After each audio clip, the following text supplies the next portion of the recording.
A sentence? A sentence? What's a sentence?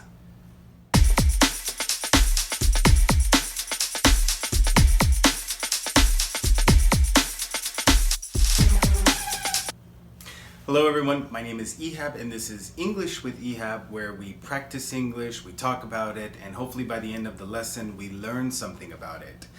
Today's lesson is sort of a beginner lesson because the topic for today is going to be how do I make a complete sentence. Now, this is going to be very important if you are talking. It's very important if you are writing, because no matter what kind of a sentence that you are going to say or write, there are certain things that need to be contained inside of the sentence. So for today, I'm going to show you plenty of examples of what complete sentences look like. I'm also going to show you guys some examples of what incomplete sentences are going to look like. And basically for the sentence, I'm going to divide it up into three parts: a beginning, a middle, and an end. So let's go ahead and get to the board. Okay, so as I was saying before, for a complete sentence in English, there are three parts. There's a beginning, there's a middle, and then there is an end. Now, within these three parts, you can put some things inside the parts to make a complete sentence, except for the middle. The middle is always going to be a verb, and that's it. There's nothing else that we can use there. Okay, so the beginning. What do I put in the beginning of the sentence? Well, it could be a couple different things. It could be a noun. If you don't know what a noun is a person, a place, or a thing. It could be a gerund. Gerund is an ing verb. It could be an infinitive, which is to plus base form of the verb. The last thing that it could be a command. A command is when you tell somebody to do something. Open the door, close the window.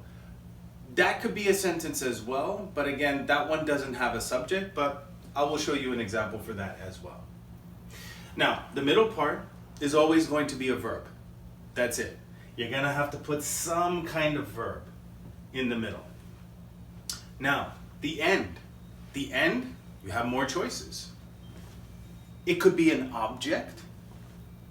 It could be another noun.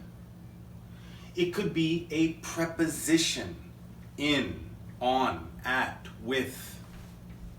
It could be a gerund, an ing verb. It could be an adjective. So you have different choices there as well. If you take a look at the first example, Lisa fixed the table.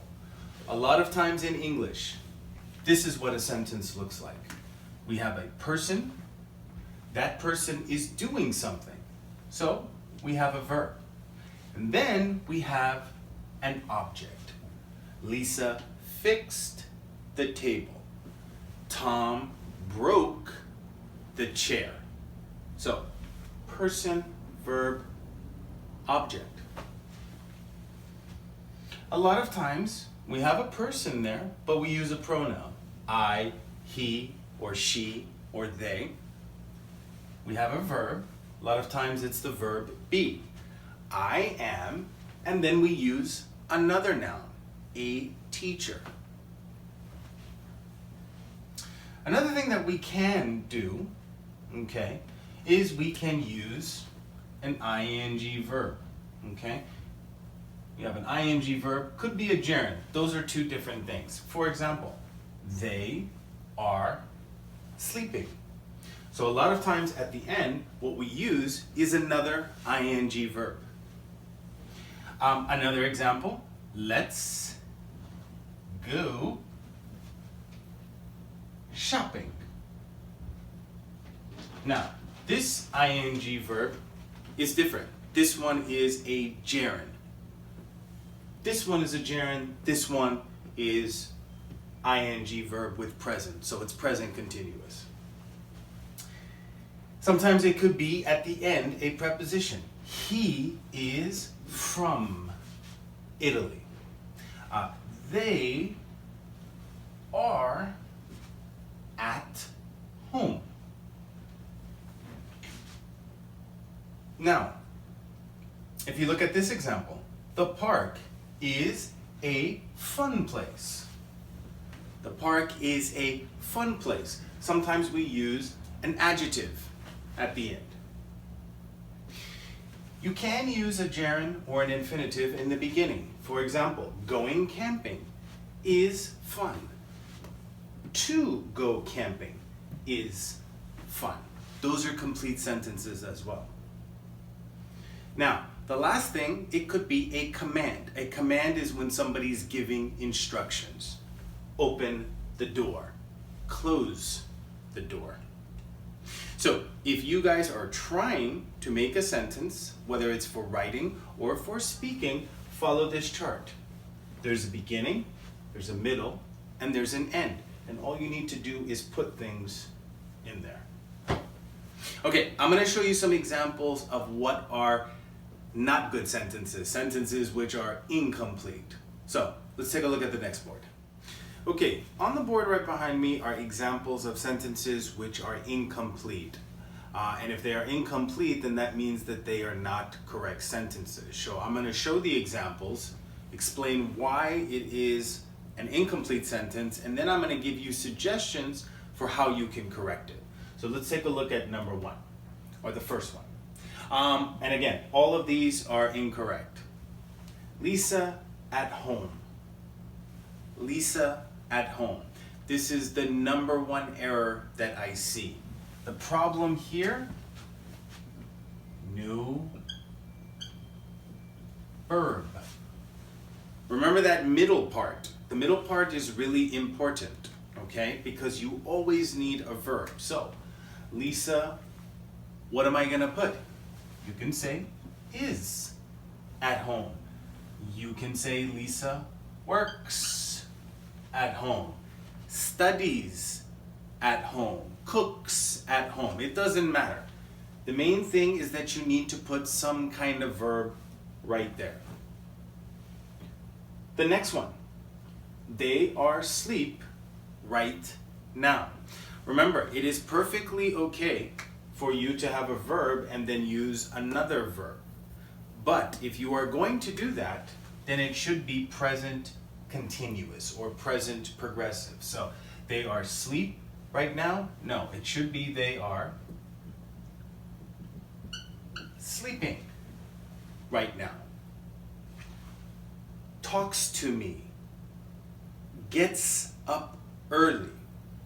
The problem with these two examples, no subject. No subject. So my question is, who talks to me? You need to put somebody there. The students, or the student talks to me. The teacher talks to me. It doesn't matter. My friend talks to me. We need to put a person there. There should be a subject there before here. Same thing here. Okay? My sister gets up early. My friend gets up early. Again, we need a subject. We need a person who is going to be there. Another error that we see for incomplete sentences. It's okay for you to use a preposition, but remember, when we use a preposition, we usually have something that comes after. Okay? So, Sarah is from. From where? Sarah is from Spain, Turkey, America. It doesn't matter. Okay? We have to make sure that we put something here at the end. Okay, let's go ahead and get to the conclusion. I'm just going to show you some more examples of complete sentences. It is going to be a speaking, and you guys at home can repeat after me. So, let's take a look at the next board. Okay, so the first thing that we're going to do is I'm simply just going to say the sentence, and then you guys at home can just repeat after me. And then finally I'm going to go back and I'm going to just show you the parts that I use. It's really a review of everything that we've done. Okay, number 1, Russia is a big country. 2, Lisa speaks Spanish. 3, I am working right now. 4, they cleaned the room. 5, he kept working. 6, I need to work.